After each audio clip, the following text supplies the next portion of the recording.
we are then. We've got two mounted troopers for the household covering the mounted regiment. The mounted regiment are the ones who don't just do the ceremonial side for Her Majesty. Majesty's bodyguard. They also do the green bit down in Windsor. In other words, they go to Afghanistan, Bosnia, all the other trouble spots in the world, but obviously don't take horses, take small armoured vehicles then. However, we're talking about the shiny ceremonial stuff today, and we've got two troopers who've been loaned. Trooper Cartwright, first of all, he's leading. He's a lifeguard. You can easily tell the lifeguards they're a lot better looking than the Blues and Royals. Strangely enough, I used to be a lifeguard.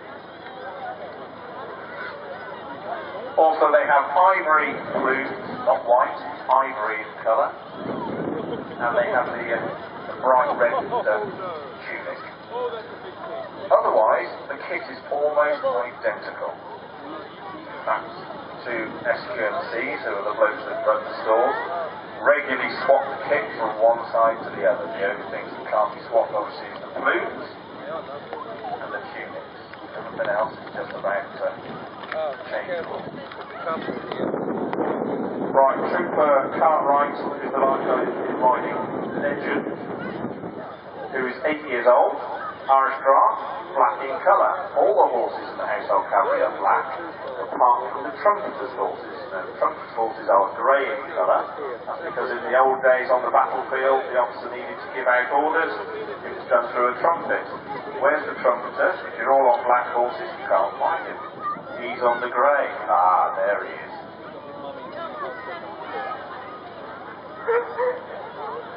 Traditionally, we get them as black as possible. You can see that there's some stocks and snips and stars on these two. But the ones that will be right next to the Queen are normally all black. If they're not, a little bit of boot polish is applied, and they're definitely black. So, Trooper Cartwright, 3.5 years in the household cavalry so far, 2 seasons with a musical ride, and in that time he's travelled all around the country. He's been to Switzerland and Oman. Great fun. He enjoys competing on a horse of his own.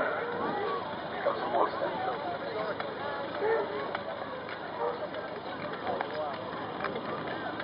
Following closely behind him, Trooper Chapel, he's riding Hendricks. He's 72 Irish draft. He's 13 years old, so he's an old boy. Trooper Chapel, he's 25. When he gets off that horse, he's 6'4". Recently made single again, ladies. He's into rugby, judo, powerlifting. So get your bids in quick after this, girls. He comes from a military family. He's lived in Germany and the UK. So he's pad brat, as we call it.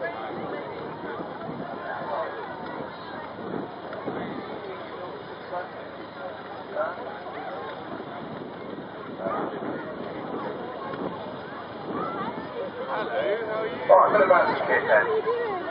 The uniform that you see is very much sort of ceremonial now, but it is based on what the household cavalry would have been warring when we were going to war on horses with swords.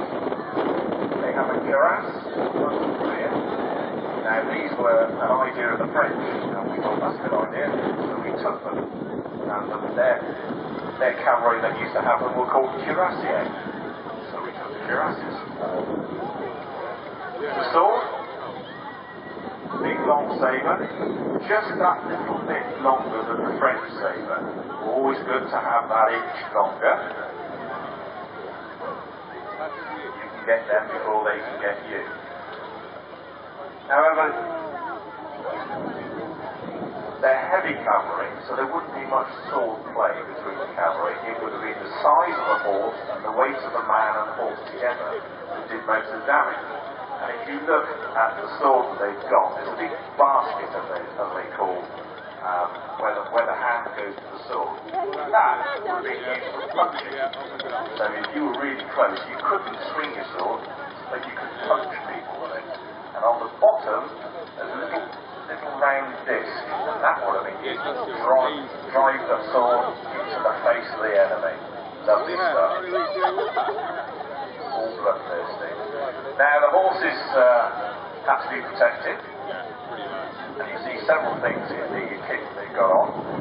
When you look at their head, you'll see that there's a chunk of metal going across the top. And what that was meant to do was to stop people attacking the top of your head, or your horse's head. And it would also deflect your own sword, so you didn't chop off your own horse's ears. Quite easy to do in the heat of the battle when you're swinging around.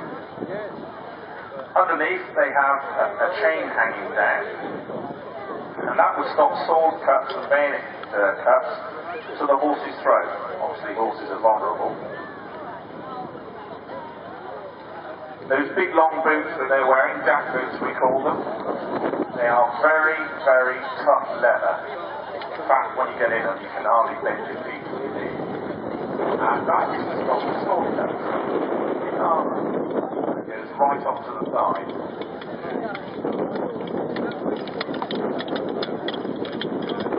And you'll see that the lifeguard trooper is on a sheepskin. And the blues, they've got a sheepskin as well, which is from a Devon and Cornwall sheep. Now it's a different piece, it's a staple, that's the type of hair on it. And underneath at the front, you would have your cloak. It's not a cloak anymore, it's normally what's called packing now, but it used to be a cloak, and that would also protect your groin from sword cuts. All to do with saving the jab. All military saddles have got a girth and a surcingle. So you have a girth to hold the saddle on, and then a surcingle that goes around the saddle and the girth, just in case the girth snaps. All the equipment that they have is a standard size and just adjusted slightly. So if it's damaged in battle or you lose it, it can be replaced really quickly. The helmets that they've got on are both actually the same. The only thing that's different is the chin strap. The lifeguard's chin strap rests on the neck or the break off the neck. Whereas the blues, their chin strap, same chin strap, just a bit longer, it goes under the point of the chin. That's just regimental dedication. They are called the Albert helmets, because Queen Victoria's consort, Prince Albert, it was his design, and when he originally designed them, they were so long in the peak tests, they decided to shorten it. But still to this day, soldiers are told to look up, but the cavalry are told not to. They're told to carry their plume and to tuck their chin in instead of pushing it out. That's the only way you can see where you're going.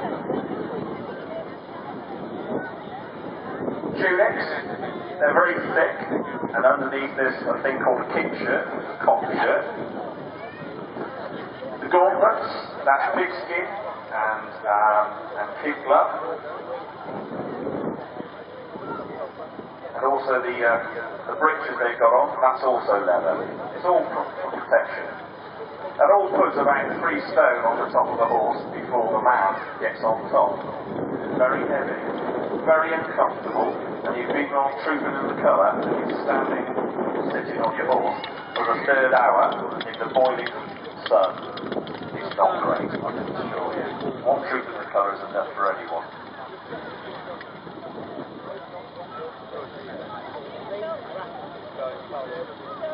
Right, we'll give them one more lap, and then they can go out, and they can go and get a cup of tea.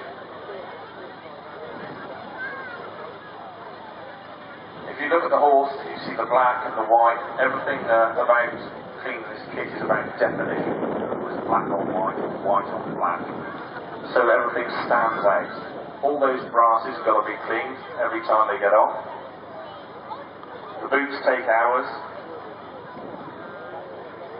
The plume needs taking out and rehanging so it droops straight down. It doesn't look like some of the girls on a bad day.